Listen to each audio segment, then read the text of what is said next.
Assalamualaikum warahmatullahi wabarakatuh.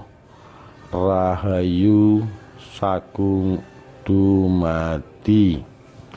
Misteri Kampung Pitu Gunung Kidul hanya boleh ditempati 7 keluarga.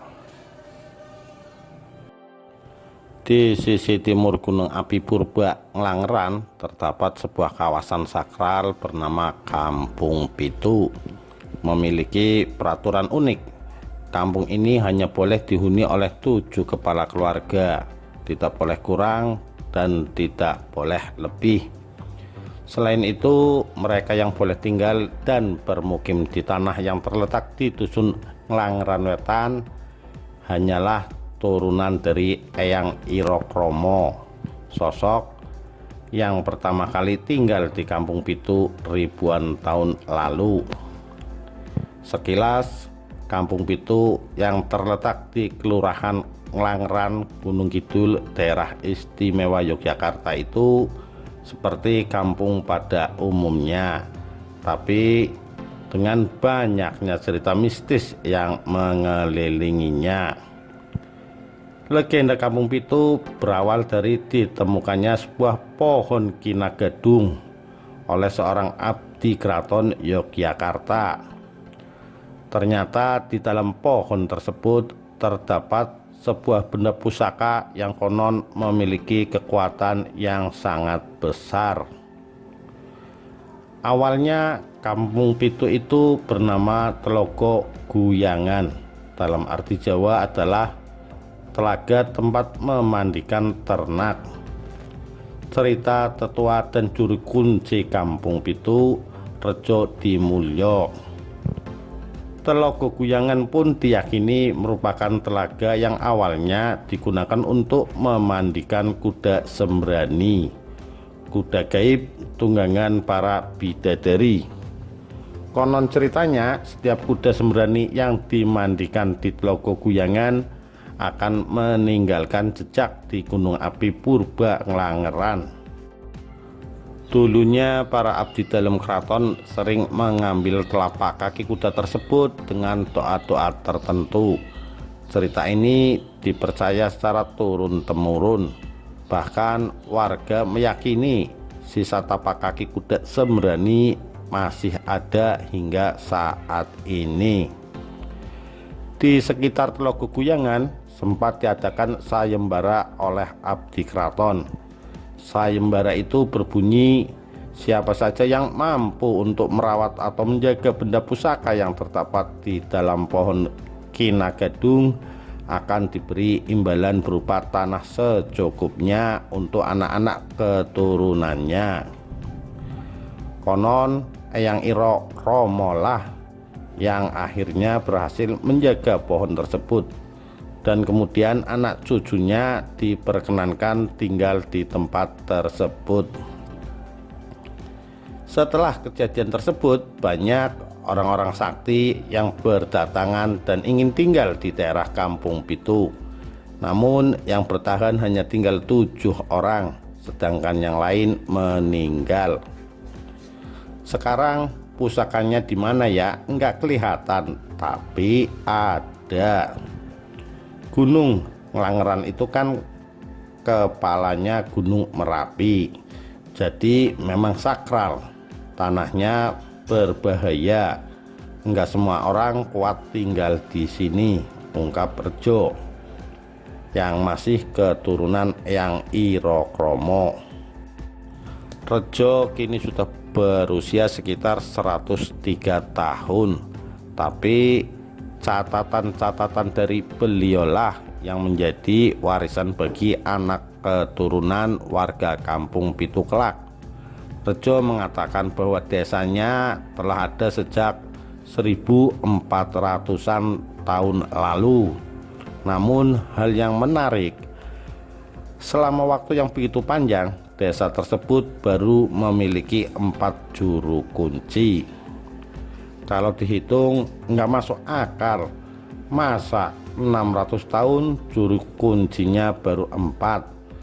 Tapi Eyang saya itu pas meninggal tahun 1926, umurnya 210 tahun.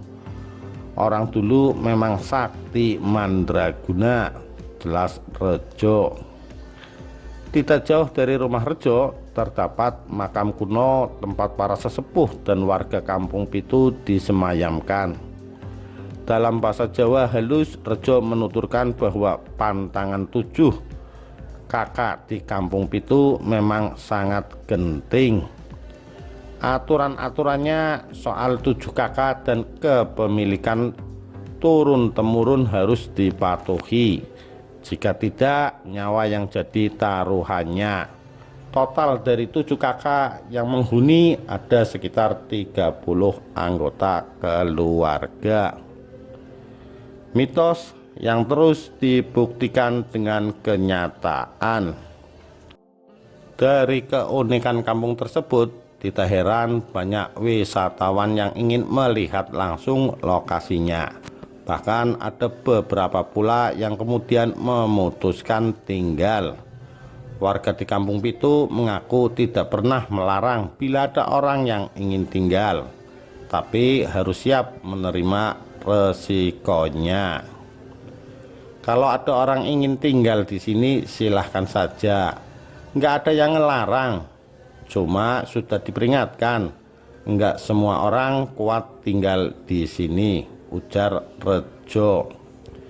Dirinya mengingat suatu hari di masa pemerintahan Sri Sultan Hamengkubuwono IX, ada seorang kiai yang tiba-tiba datang dan bersikukuh ingin tinggal di sini, hingga akhirnya meninggal tanpa sebab.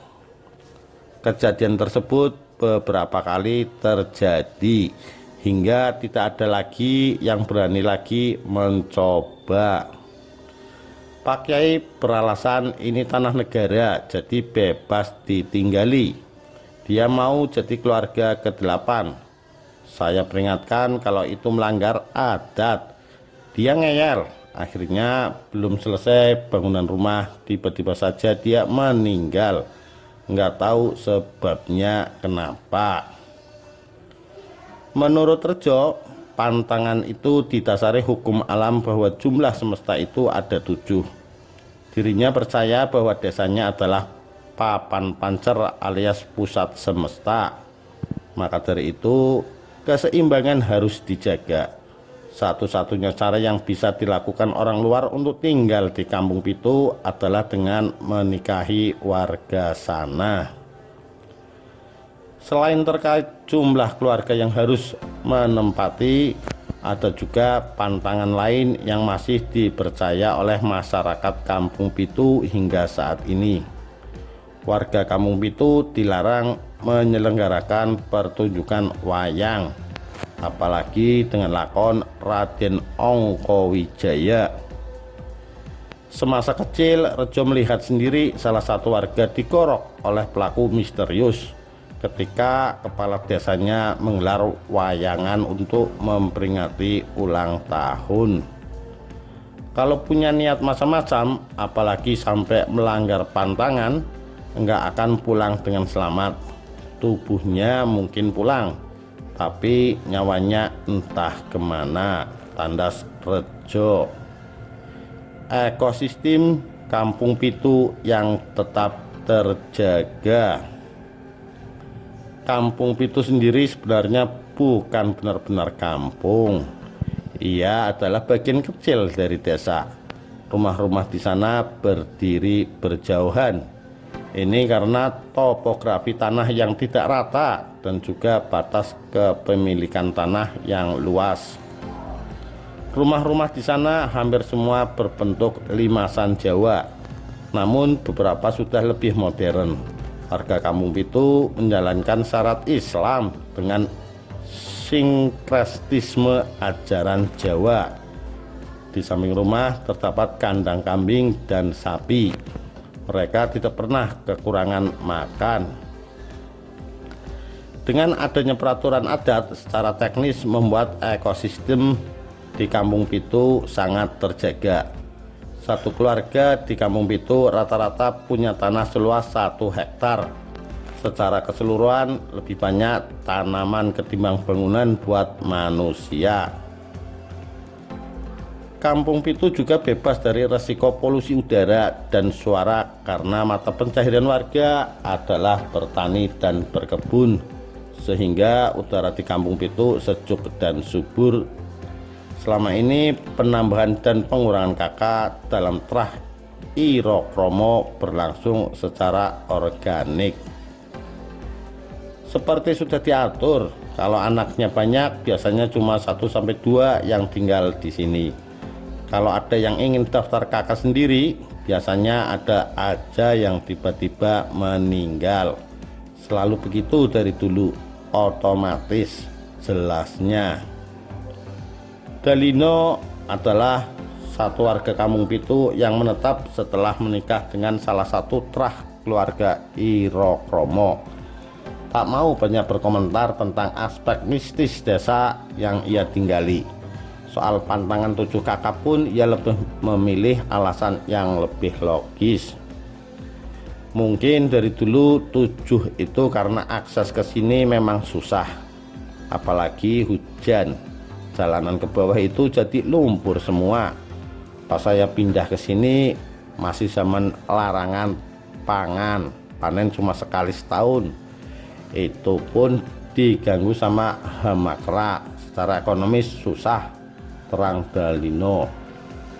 Memang mitos yang melingkupi Kampung Pitu sulit dijelaskan secara rasional, tapi dampak terhadap ekosistem lingkungan bisa dirasakan oleh warganya sendiri. Karena itu Rejo sebagai juru kunci masih punya tugas untuk tetap menjaga jalannya tradisi di puncak gunung Nglangeran tersebut. Sayang juga ya, tanahnya luas dan sejuk, tapi nggak bisa ditinggali orang lain. Tapi memang harus begitu, harus patuh sama alam, pungkas Rejo. Demikian, terima kasih. Wassalamualaikum warahmatullahi wabarakatuh. Rahayu Sagung Dumadi.